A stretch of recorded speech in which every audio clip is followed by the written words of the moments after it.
Today, we're taking a lighthearted look at the galactic, the metaphysical, and a little bit of life on Earth, too. Hi, it's Sheryl Sitz, and welcome to another episode of Exploring Possibilities. We broadcast on Apple Podcast, Google Play, Stitcher, my website, journeyofpossibilities.com, and my YouTube channel, YouTube/Sheryl Sitz. Each week, it's our mission to explore holistic spiritual ways to transform life from the inside out naturally. I'll be right back with today's guest, Daniel McNicholas, in just a moment. Mario Rosales is the genius behind my website, this show, and so many other things, and he can help you too. He can help you expand your online presence, grow your business in new and exciting ways, all kinds of things. Tell us about it, Mario. Thank you, Sheryl. You know, one of the other things that I hear a lot about is SEO, social media, even YouTube. Maybe you don't want to pay those $400 or $500 bills for SEO. Maybe you just need to know how SEO works. I can help you with that. Or you just need to upload a YouTube video because, everybody's doing it. Rather than buying a marketing expert to do this for you, I can show you how to do that in plain English. I don't have to give you all the techno babble that goes along with all that. The other part that I can help you out, social media. A lot of people are pushing Facebook. A lot of people are pushing Twitter. What's right for you? I can help you figure that out. And that's what part of my consulting is, and part of my power of giving you those solutions. I empower you to your solutions that work for you, not work for me. For solutions that empower you, reach me at mariorosales.net or techlifebalance.net. Who are you? Why are you here? What wonders and opportunities await you beyond physical death? What happened millennia ago to create the damaged earth and fractured societies you see around you? Empowering, enlightening, internationally acclaimed, the Joseph Communications books offer answers to these questions. Spiritual, concise, contemporary, non-denominational, the communications originate from Joseph, a highly evolved discarnate spirit concerned for you and the future of the planet and its peoples. The words of Joseph and his soul group give you the power to bring light and change into your own life and the lives of others and to restore the earth.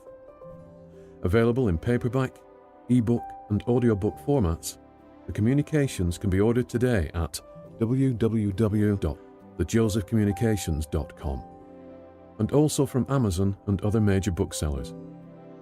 All proceeds are used for further publishing and advertising and to make the communications available worldwide. Daniel McNicholas is today's guest. He's a galactic healer, coach, therapist, and a spiritual clown.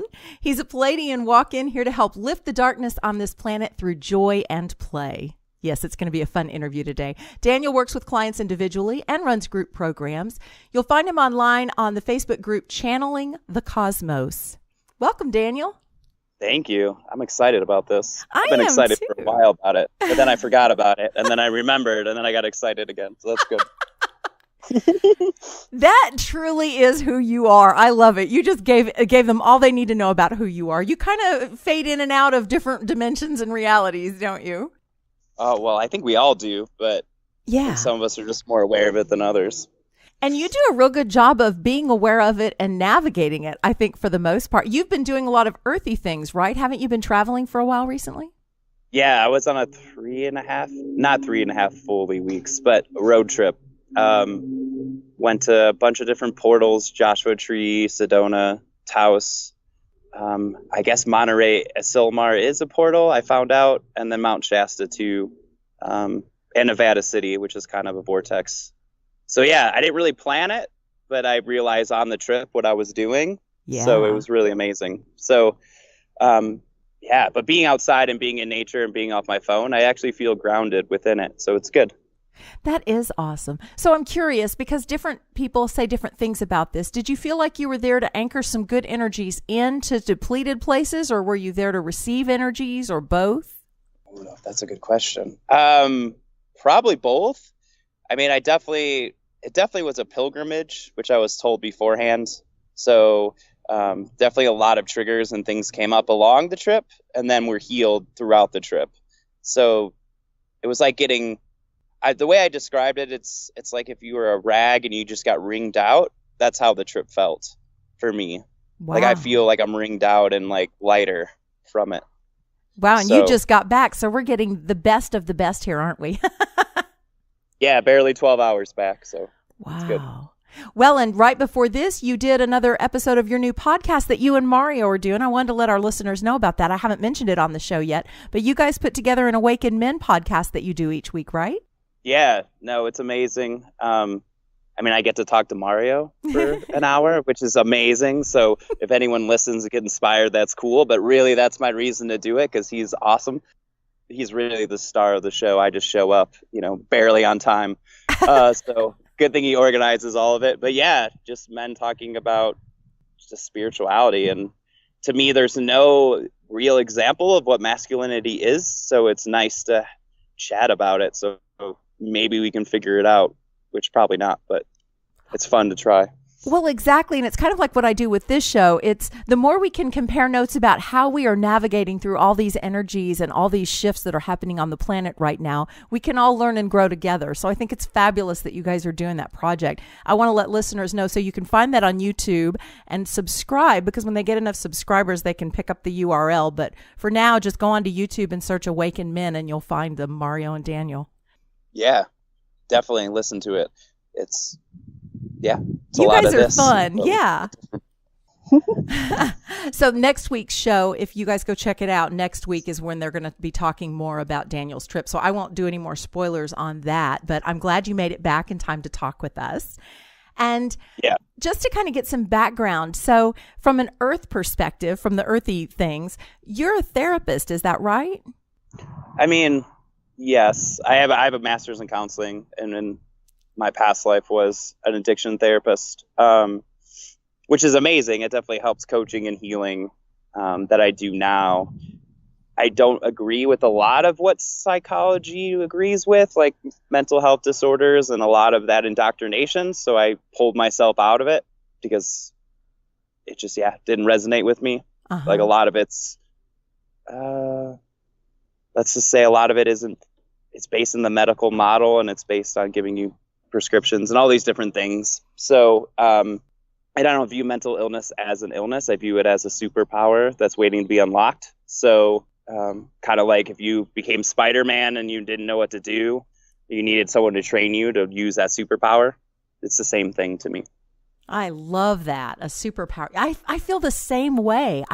The more I look at quote unquote mental illness and these what's called learning disabilities, it's like, my goodness, what I see in these children is anything but a disability. They're here to teach us, and what can we learn from them? So I love that you phrased that way, as a superpower. Yeah. What switched for you? You used to do this, you say, earlier in your life. What changed? Oh, with being a therapist? Well, I started channeling and getting into the spiritual side of things, and that's all I wanted to do. Honestly, therapy took too long and wasn't very effective. Like it's got a pretty low percentage rate of being effective in a lot of things. Some things it's good at. Marriage counseling is good, but like if you look at PTSD, like in addiction, there's like a 20%, 25% success rate. I'm like, this isn't good. There has to be a better option, right? You wouldn't go get surgery from someone that said there's 20% chance your hip will be better. So once I got into channeling, and that was just working faster, and it excited me more. So I had to move out of that into this realm. I didn't feel like I had much of a choice. Sometimes in life, fate just pulls you where you need to go. So, which is fine. For me, it's kind of like I've had such a varied path, and I've come to see it all as like languages that I speak. So if somebody needs to speak therapist language with you, you've got access to that to connect with them. And then you can from there kind of expand with them into things that can be more healing for them if you feel like they're open to it. Does that ever happen for you? Oh yeah, all the time. I've traveled around and done tarot readings for different people. Mm-hmm. And what I say just depends on that person's levels of consciousness. Right. So if I was doing it for someone that knew more, my words would change. Almost as if the universe uses all the language I know to like get the message across. Yeah. When really I'm just distracting with words and throwing energy at them. But exactly. I love that. That's exactly what I do. It's like that. I don't necessarily tell them half of what I'm doing, but of course I do ask permission of their higher self before I, throw any of the other magic their way. But yeah, exactly. We're not always invited to speak all those languages with everyone. They're not ready to hear all of it. Yeah, exactly. So speaking of languages people may not be ready to hear, how do you know, where did the Pleaidian thing come from? When did that show up? When did that show up? Through, mushrooms and ayahuasca, to be honest. It just showed up super, super strong. And people would tell me too, and other intuitives would be like, you're walking. And I just met, went to this galactic gathering, and there was a bunch of walk-ins there too. So it felt right. It just resonated with me. It's just a story I tell now. It could change. We might just have 18 souls all interacting with our one body at once. I don't really know. But for right now, my mental capacity can handle it. And the way I explain how a walk-in works is that if you were playing a video game or playing a board game and someone kept the character there or kept the piece there, but someone else took control of that character. So the game didn't change. All the past stuff didn't change. Just the controller of the game changed. So if the player is better, they obviously can improve the game that's already been going on. If that makes, I don't know. If it doesn't matter. It's so funny that we're talking about walk-ins, because I really didn't know the show was going to go there other than a brief comment, but I'm getting guided to share what I've learned about that, because I have a lot of walk-ins. I'm kind of like the party bus is what they jokingly call me. And I have to check in and make sure that everybody on board is in alignment, because I can start to be almost like multiple personality disorder, if you want to go clinical with it, where I'm obviously not in alignment. I'm almost competing with myself. And so I have to do like this energetic check-in. Okay, everybody needs to get on board with the master soul here that's on a mission. And if you're not in the mission, you need to, and it actually changes my whole energetic alignment to do that. So I don't know, for listeners that are familiar with walk-ins, or if you think you may have them, you can reach out to either one of us and we can kind of talk to you about that, because it can be kind of conflicting at times if it's not navigated well, or if it seems to be in conflict with itself, I guess is the expression. Have you ever had any experience with that? I haven't really noticed it, but I do notice. I notice different characters within me. Like I have different archetypes. Like I have a jester archetype that I'm full on just making people laugh, and it's just what I do. Like I can get a whole crowd of people to laugh just with my laugh. And then I have this like ranger druid archetype that comes out sometimes, and I just like kind of flow with it. I'm like, well, I'm a scientist now for a while, and this is going to be my archetype. And then, because I think we all have them. Yes. But we're not aware of it. We all have roles, right? We're a mother or a father, and then we're at work, and then we're on the road. We're with other friends at the bar or whatever you choose. But I wouldn't suggest that one, but that's the one people do. But you have a different persona in all those aspects. But if we can play with it and it's fun, and we're just a character that can wear different costumes, then it becomes our choice instead of something that controls us. Yes. Well, and within that context, though, I would suggest, at least in and I like that you said you have a story around that for now, because that really is what we do. We're story makers. We make stories about these things, and then when the stories don't work anymore, we have new stories. But I guess for me, there is a thing about saying like, the 12-step program, I know it helps a lot of people, but I have an issue with saying that I'm powerless over what I believe to be what you just described as an archetype of the addict or the whatever. Like the soul is, to me, the captain of the ship here in this body. There is a soul, and then these other entities are able to come into me by my agreement and go to have these experiences. And that, to me, is what a walk-in is. Does that fit with what you understand? Yeah, a little bit. Mine was more at a certain age of trauma. It switched souls. Oh, interesting. But that's becoming more of an I think it's probably both. I don't know exactly, to be honest. Mine was when I was suicidal. Then it switched when I had my psychotic break, and I can see a direct path of like my trajectory changing. Oh, interesting. Now is that just so. Maybe the master soul changed, but there's still all those archetypes. And I also know that from a Pleaidian perspective, we can't interact with this planet unless the soul chooses to leave. So it's actually a loophole for the soul to get here. It couldn't choose to incarnate, but it could choose to switch. That is so interesting. I love this conversation. Sometimes my guests just start talking and I'm just sitting here with my mouth open like, wow, I don't even know what to say to that. I haven't heard it put that way before. That's fascinating. Yeah. And I learned that from something, but so my teaching has been that the soul is what's in charge here. Like the soul that runs the body is what's in charge here. And everything else comes and goes by permission of that soul. I do agree with you that a soul could actually change to a different soul being in charge of the body by agreement or whatever. But this is a free will place. So free will is the final deciding factor. Nothing can come in and take over without, at some level, us giving it our permission. Is that the way you understand it? Yeah, definitely. Yeah, unless we've been indoctrinated enough to not know we have free will to tell all those things to leave. Yes, exactly. I think that's the age of awakening right there. You just said it. Right. Like we don't have free will, right? Like we don't have a choice. Like people say that all the time, right? I don't have a choice to quit my job I don't like because I got to pay rent. And that's basically saying I don't have free will. Exactly. I'm a slave to this. So.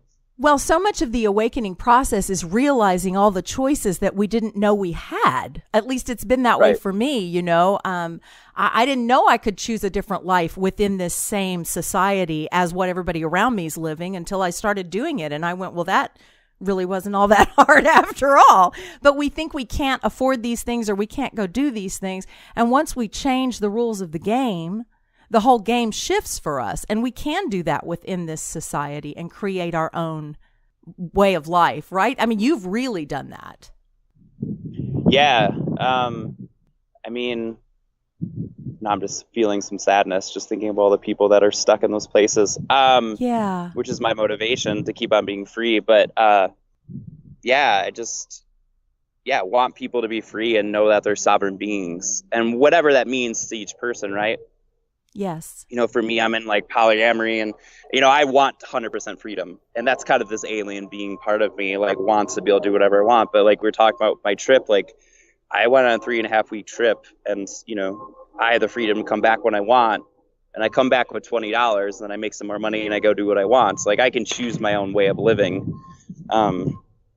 Yeah. And people aren't free to do that. They're so stuck. And it's like, they're working 70 hours or just making rents and all these different things. We can't even go camp.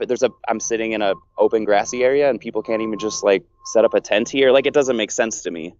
Like we're not really free. We just don't know it. Right. So, yeah. And that's ironic because we're having this conversation in the United States of America and we pride ourselves on our freedom.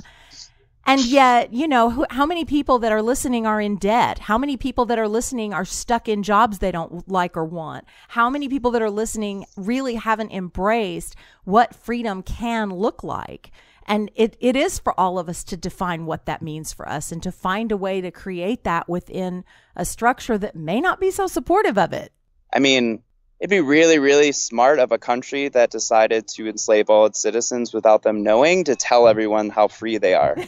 Like, it would be a really, really good trick because no way would the government ever manipulate you because they've never lied to you before. So they're probably telling you the truth about being free. I'm sure they would tell you that, right? Like, you wouldn't really have to tell people over and over and over again that they're free if they really were. Yeah, really. Yeah, exactly.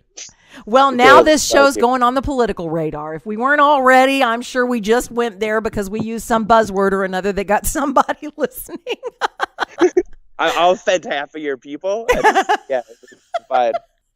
I have no issues with that. I don't worry about offending people. I'm on a mission to help us wake up. That I'm really clear that no matter what else I do, that's the undercurrent of the whole reason I exist. And I've been doing it my whole life and then wondering, why don't I fit in? Why don't they like me? Well, so God found my freedom, and it's in embracing that isn't what I came here for. I came here to help people wake up, and that can be offensive at times. Right. Yeah, and I mean, I love the comedy aspect of it, making fun of it. And by no ways am I even political. I don't even know what's happening. But, I mean, because I don't want to pay attention to that, because then I would be indoctrinated, and then I couldn't be free. I mean, it would be the opposite vibration to pay attention to anything that's going on. Like, sometimes I forget who's the president, and it's amazing. that's when you're psychotic and off the deep end, right? When you forget about all the things that don't matter, like time and space and who's your president. That's all important to remember. Very important. Yeah. How would you fill out that paperwork that no one wants to do if you didn't know what date it was? That's pretty much all you need to know the date for, and to pay those bills. I would suggest people just not paying their bills for a little bit and see what happens. You won't die. I promise. I've done it. It's a good awakening process. They don't really do anything to you, so. Well, they can hound you by phone as much as they can, and that's really about all they can do. They can come take some things away that you didn't pay for in the first place. You know, that was part of my big shift in this path was, oh my goodness, the reason I'm a financial slave is because I haven't paid for what I have yet. Like, I need to flip that around and live within my means. What does that look like? And I thought it would be so painful that, you know, I lived in debt for a long time. It was really quite easy, and I found that those things weren't making me happy anyway. Right. Yeah, on this trip, because we're talking about that, I lost my debit card, and which is fine. It worked out. People gave me cash through Venmo, and I was able to function. I was like, wow. And I don't have any credit cards because I just stopped paying them. And because I'm an anarchist at heart, I just don't care about this. I would have never guessed from this conversation. No, but because it doesn't matter. It's not all real. It's just numbers on the computer screen. But like, yes, fastest way to get out of debt sometimes is just not stop paying it. But anyway, it doesn't matter. But I just used cash the whole time, and I was fine. Yeah. And I came back with $20. Like, I knew how much cash I had left. Like, well, I got this much, and this is how much gas costs, and I got to get home. And I got home with $20, and I actually ate healthier because I had less money. I had to buy like apples and bananas, and you know, it's cheap to eat raw. You just buy food that you don't cook. It's really cheap. I'm like, oh. Which like is the opposite that what everybody says. Everybody says, oh, you can't afford to eat healthy because all those organics are so expensive, and it's cheaper to go buy a Happy Meal. And so that's interesting that you say that. I mean, I guess it is. I mean, if you want to go get fast food, but I love myself. So perfect response. And I want to do stuff, so that's not going to help. But yeah, it just made me realize, like, we don't even need that. Like, we don't even need credit cards, and we can function with cash and, you know, break. And not that I will never get, I'm probably going to go get a debit card again, but changes my perspective of how I'm going to use it. And maybe I won't. Maybe I'll challenge myself to not get it and see if I can function. It's really fun to just start. I think the undercurrent of what I'm hearing both of us say is how fun it is to play with the system and outside of the system. Like, try breaking some of the rules and see what happens and what doesn't happen. And you know, I was so rule bound for the first half of my life, and it all fell apart, and I was devastated because I believed if I couldn't meet all of that I was going to be a failure. So halfway through my life, here I am, I'm a failure. And that was the best thing that ever happened to me because I realized what a story it all was, but I had to let it fall apart first. Right. Yeah. And I was like that too. In the model of the family, I was probably, you know, the do good person in some senses. You always want to be a good kid, not break any rules, don't do any drugs. Yeah. Then I did all the drugs. Not probably going to find balance, but yeah. But finding, you know, the in between, I think, is important, and what works for us, because then we're free, right? If you got to follow the rules, you're not free. Then you're living out someone else's rule set, which we talked about the 4 agreements, me and Mario earlier, but they taught that in the book. Like, you're indoctrinated a rule set, and then I think through meditation and plant medicine and doing this work, we realize, oh, I don't have to give in to all these beliefs that were put into my brain. I can actually make my own choices. And some rules are good, like stoplights are nice. Like, I don't break that rule. Like, they kind of work. Right, exactly. Yeah. So you mentioned the plant medicine a couple of times. So I kind of wanted to go there because that can be its own path that people take off and get lost in. So how was finding that beneficial for you? And then how was putting that into some balance in your life also beneficial? Well, I mean, it healed me. I mean, I went through the shamanic mental illness path and had awesome mentors that helped me through that in different ways at different times. But then I had to integrate it. So I had to become more and more sober over time. And that helped me bring all that information into my body and understand it. I think them being illegal is really stupid. I'm glad that I'm in Denver and we decriminalize mushrooms at least. But I mean, if it's healing people and helping people, like that's a rule that I allow everyone to break. But everyone's breaking it anyway, right? So the rules don't really matter. But yeah, I mean, to me, it's magic, and it deconditions us from the dream that we don't want to follow anymore. It does, which is why it's illegal. Yes. Let's be honest. When they took it, then they protested the Vietnam War, and Nixon was like, "We can't have this shit," so they made it illegal. So it was pretty obvious why, but. Yeah, it breaks down all the structures. It breaks down following of all the structures. It causes us to question everything again and go back and break down all the stories. And that is the most empowering thing I've ever done. And yet there is such almost a panacea. You go to this euphoric state during those ceremonies that can itself become addicting, I think, because I know some people don't ever stop. It's like, okay, for me, I think for all of us, it's ideally a means to awaken and find a balance in this place. But for some of us, it can be a place to just stay in because it's easier than coming back to this place and trying to blend the two worlds. Right. And I think that's constantly a pattern I see with people with plant medicine. I'm realizing this moment is they do it really intensely and then they stop. Like people tend not to do it forever and ever. Right. It doesn't tend to happen. And maybe it's because they need to have that like literally blast to the face that like takes away all their beliefs. And then they can slowly rebuild themselves. But I think it's okay. I mean, people are going to bars and getting drunk, and smoking cigarettes and eating fast food. So I think that people are doing plant medicine a little too much. And I agree, you do need to stop at some point.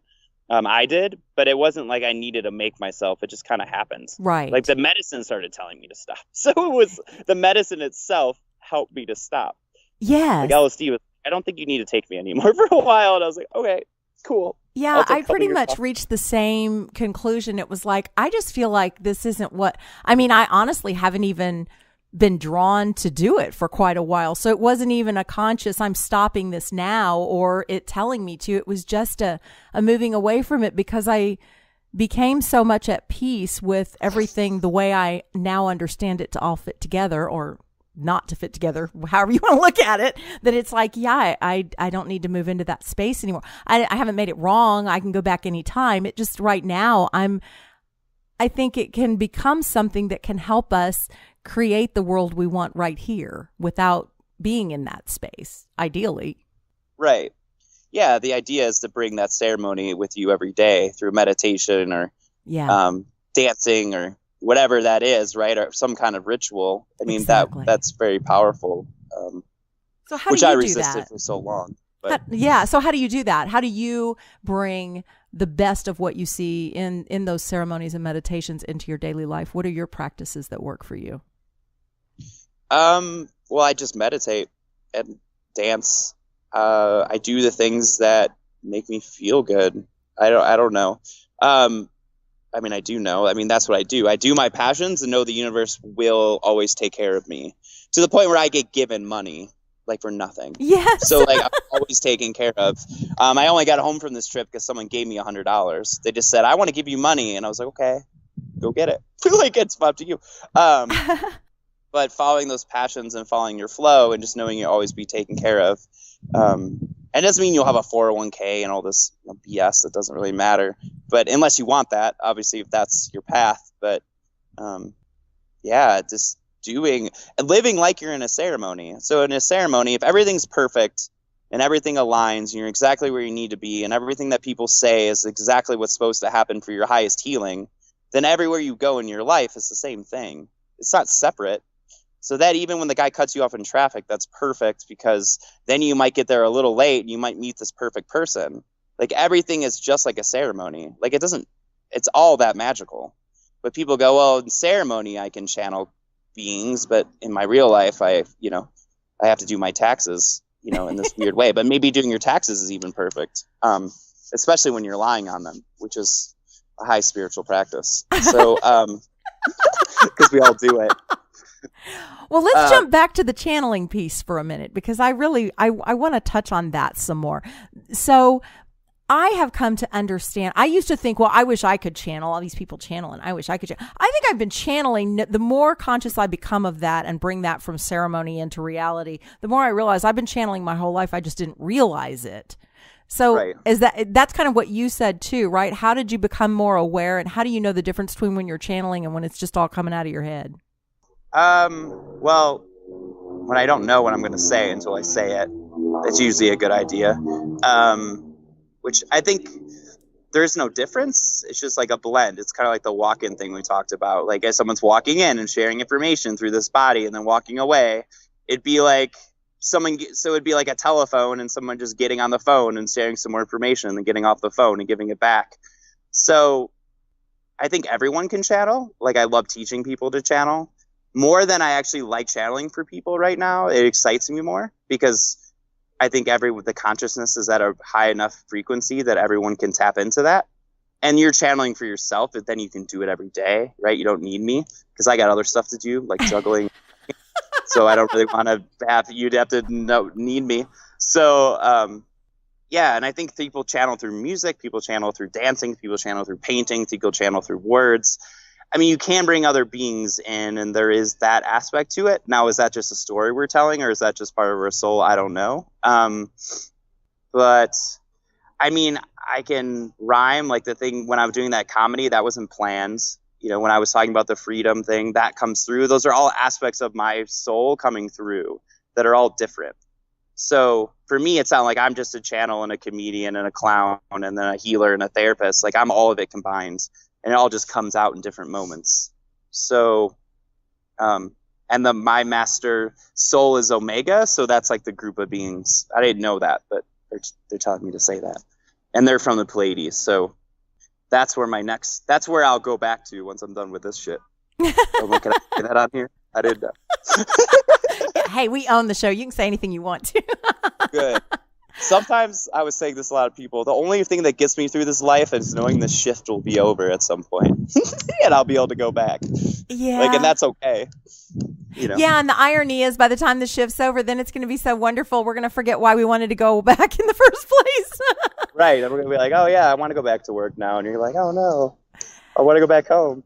So, grass is greener on the other side. What do the Pleaidians want us to? What do the Pleaidians want us to know here on Earth for people that aren't yet recognizing that they can channel and get this information for themselves? What is it that they want us to know most of all? Right now, Yeah. everything you've been told is mostly a lie. So they're gonna get really like, okay, we're going this way. Thanks. I have a conversation. So almost everything you've been told is a lie from the way you were born up, right? And then lying is okay. So you being lied to is part of your path to live in this society. You had to be told that getting a job was important so you didn't starve. Like that was all important information at that perfect time that you were told. But everything you're told is a truth in that moment. So really everything is a truth or a lie. It's all both in different aspects. Santa was real when you were 4. It wasn't real when you were 8, unless you were me and it took a while. But that was a truth for a while. Santa was actually real in your brain. It was actually real. And there's probably a dimension where Santa is real that those 4-year-olds all live in. But then that truth went away. So don't ever latch on to some teaching or some truth like law of attraction is everything. And then you hold on to that forever. Because for right now, to me, it's not. It doesn't even exist. It's not a truth. Now it's just feeling everything. But then in 2 months, I'll be like, oh, yeah, I got to think positively again. Like everything's a truth in the moment. So you get what you need to know when you need to know it. Not this idea that there's a right answer ever, because that really bogs people down, and humans especially. Like America's free. It might have been when you could live in the Wild West. It's not very free now, right? That was a truth at one point. It's not a truth now. Like you can see it, right? Everyone knows it. They're watching it happen. So not latching onto those truths, being open-minded, and allowing yourself to play in that. Like allowing yourself to lie, that's okay, because this is more me, but I'm going in and out. Lying, being honest, just keeps you from creating, because all creation is a lie. It's something that hasn't existed yet. So if you're not allowing yourself to lie and play, and you have to be realistic and practical and responsible, you can't create. Like you're just stuck.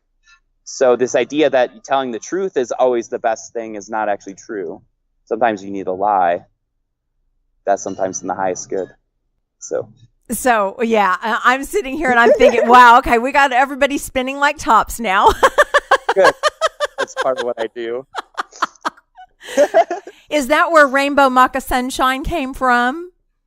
No, he came from Kyle Cease. So Kyle Cease, spiritual teacher, he made fun of this spiritual character called Rainbow Macka Sunshine that like stares in your eyes too long and gives way too long of hugs that are inappropriate. Because really, he only gives the real spiritual men only give really long hugs to really attractive women, but the men, they do them really slow and then they're short. They use that to their advantage. That never happens, but it happens all the time. But no, I made that up in the moment. I want to make a spiritual character, a clown character making fun of spiritual people, basically, which is making fun of myself. So listeners can find Rainbow Macka Sunshine within your group, right? You've posted his little videos in there. I'm going to have to now. You're going to have to. They've got to be able to find him. So they're like, what is she talking about, Rainbow Macka Sunshine? Yes, I came across these really cute videos because we're Facebook connected. And I was like, oh, my goodness, that's great. So, yeah, you'll have to share those. That's good. I'll have to do more of that performance stuff. I love being a performer and clown. So that's another one of my passions. I had JP and they all come Sears together. Yeah. Oh, go ahead. I was going to tell you, I had JP Sears on here. And, he's got these really funny videos out there. And yet when he came on my show, he was extremely intellectual and serious, but that was so neat because it wasn't what we were expecting. And so instead of a million laughs and trying to keep up with his quick wit, he was sharing the man behind all of that. And that to me is just as interesting. So behind all humor, which is so easy and penetrable for people and easy for us to accept, there's usually brilliant wit and truth somewhere in there that we just, it's easier for us to hear it that way, isn't it? Yeah, I think it's just a tool to help people. I mean, that's my intention with it. Yeah. And to have fun. Yeah. But really, when I'm making fun of things, it's really kind of to make a point. I really like Bill Hicks and George Carlin, and I really look up to them. So I like to use that kind of political humor to kind of make fun of it because it gets by defenses. If I just said we're not free and it's not really true and here's some information, but if I'm saying the government never lies to you and they would never manipulate you, so why would they tell you you're free and that would be the truth? That actually makes sense. That's a funnier perspective because the people that actually think the government's going to be that they're free think the government's lying to them. So why would they be lying about everything else but the one thing that they're free, right? So it's just a way of making fun of it. To me, it's just about teaching people, not about being right. So whatever comes through, and that's the channeling. Whatever comes through in the moment is what I need to do. If I got to be funny, if I got to be serious, right now I'm feeling lots of sadness and emotions. I mean, that's how I be playful. I sit with these emotions because the only way to be playful is to sit with the pain that the inner child's felt. And that brings out that playful, innocent side. So, and that's what many of us are afraid to do. We've learned to avoid pain at all costs. And so we run from it for many, many years and hide it in addiction and work and whatever. And then when we slow down, it's just like this big wall hits us and wow, what do I do with all this? Right.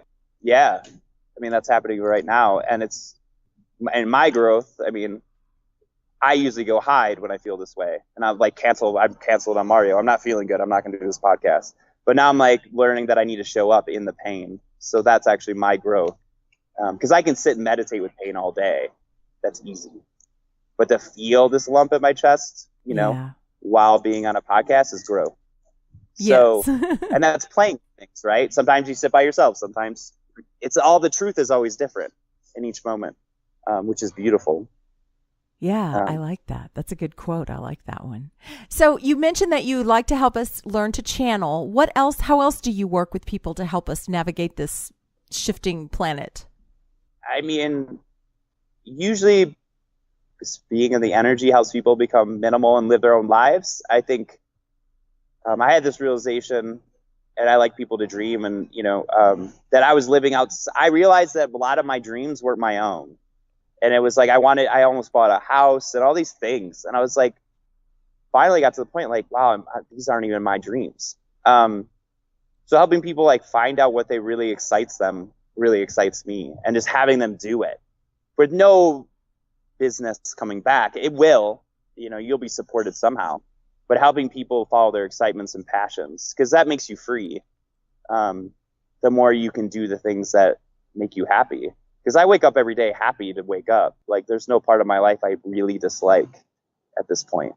And I'm not rich, but I don't care. I can live in a tent in my car. But now I'm moving up to one of the richest places in the mountains of Denver, and I'm paying like $700 a month to live in this house. And I don't want to own a house because then I got to take care of it. So it's really nice for me to move into people's rooms so you can create your own life. And that doesn't mean you have to do mine, but what is yours? You know, what excites you? What do you really want? Because sometimes people think they want a lot of money and all these things, and that's great, but they really don't. Like, they really just want to do what they want every day. Exactly. So that can show up in so many different ways. Yeah, I tell people when we're doing like vision boards or creating a better picture of what it is that you want, the freedoms that mean the most to you and stuff, forget about the money, because we've just been conditioned that we need money for this and money for that. What you want isn't a pile of money. What you want is what money is going to buy for you. So think beyond the money to what it is you actually want, and you'll be amazed at how it can show up without it involving money half the time. Yeah, I mean, I went on a 3.5-week trip, and I spent $1,500. I got free places to stay, and then would get like just given to me, hotel rooms, money. Like, I mean, you don't have to do it that way, but that's how I teach people, because a lot of people don't care. You know, they think they have to have these things that they don't really have to have, and that creates freedom. Really, being minimal to me creates freedom. Exactly. Well, and it sounds like you play a little different than the conventional law of attraction that people may hear about. What does law of attraction style of living look like in your world? How do you do that, where you just take off and things just happen for you? Is there anything that you're doing that you can share with listeners that would help them step into more of that in their own life? I mean, I studied law of attraction like Abraham Hicks for a long time. So, I mean, that served me at a certain moment. And I'm pretty positive in general. Pretty much for me, it's changing things up, following that inner guidance, like not saying I have to do this right now, but like knowing timing and just knowing that whatever happens is what's supposed to happen. So I can never attract anything not for my highest good. So it's not even about what's happening is always so perfect. So for me, it's like telling the most positive story of what's happening, right? I lose my debit card. I freak out for 3 minutes, right? Like a child. I'm about to freak out. I'm like, what am I going to do? And then I calm myself down, and then I go, okay, this is perfect. But I still allow the emotions to come up. Because what a lot of people do, and I did this for a long time, is to be at a high vibration. They almost like pretend they're in a good place. So they like are faking it, which is cool for a while. You need to do that. But it's not as fulfilling as really feeling the joy. But you also have to feel the contrast as much as you can, if that's what you're feeling in the moment. I'm pretty much happy I'm happy while feeling the sadness. So it's an interesting place to be. I don't really have to attract anything. It's all being done for me. If the universe is doing everything for me, then I don't have to do anything.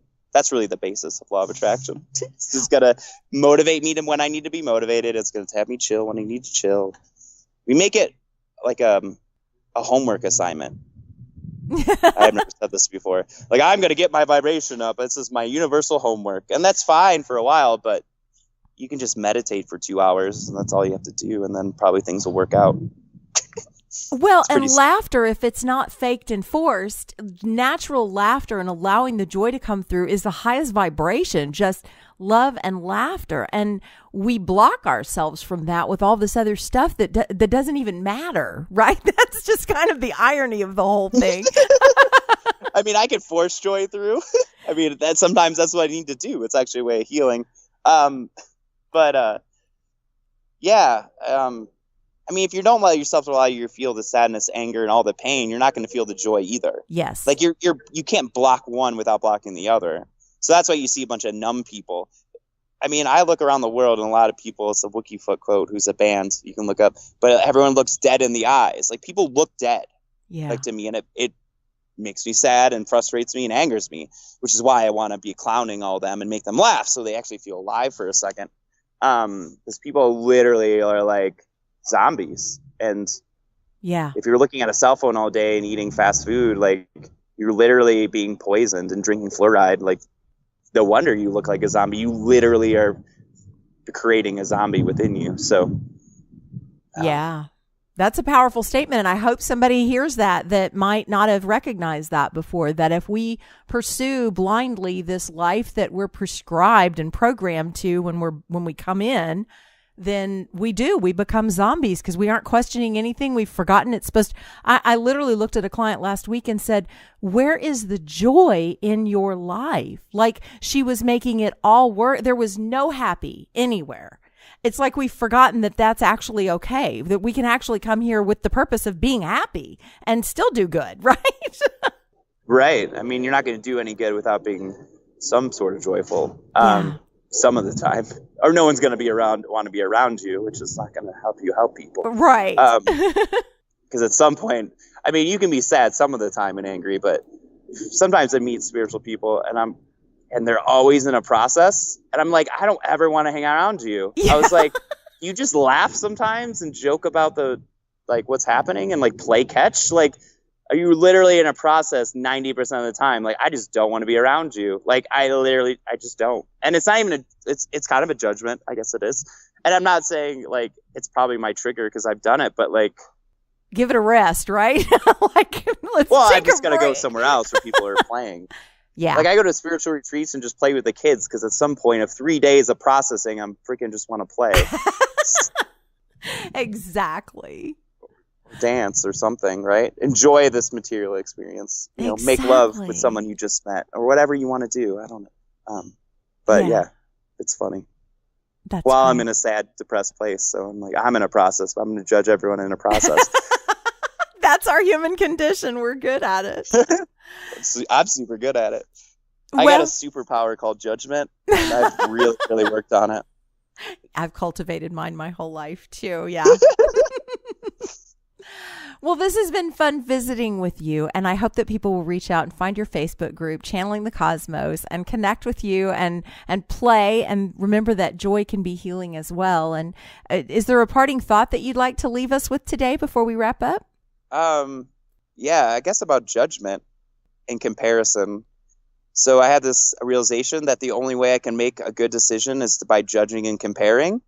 Like, if you go on Amazon and look at 2 products, you compare, but everyone in spirituality is like, I don't want to be comparing anymore or judging. And I'm like, how are you going to ever make a good decision comparing the nutrition facts of McDonald's and this? So you need to judge people. Like, you might look at that person and be like, I don't really want to date them. They're doing heroin, but this person, meditates all day and is sober. I'm probably going to choose them, right? So it's okay to have those thoughts and not to like try to be super spiritual and not have them. It's just ridiculous. It's not going to work well. Yes, exactly. I think that discernment is a survival skill here as well. At the very base level, it's a survival skill, and it's part of our spiritual growth to cultivate our discernment of this is for my good and this is not for my highest good, and this is fun and this is not fun. I think it's real important. So thank you for sharing that with us. That's a great point. Yep. Yeah, no problem. All right, Daniel. Well, I'm glad that you got back in time to talk to us. I invite our listeners to check out the Awakened Men podcast on YouTube and to check out Channeling the Cosmos and get to know Daniel McNicholas better. He is as fun as he sounds. Lots of laughter and joy, which makes it so great to connect with you. And let us know what you thought of the show today and show us some love, will you, so that we can keep broadcasting this. You can do that at journeyofpossibilities.com/support. And we'll see you next week on Exploring Possibilities.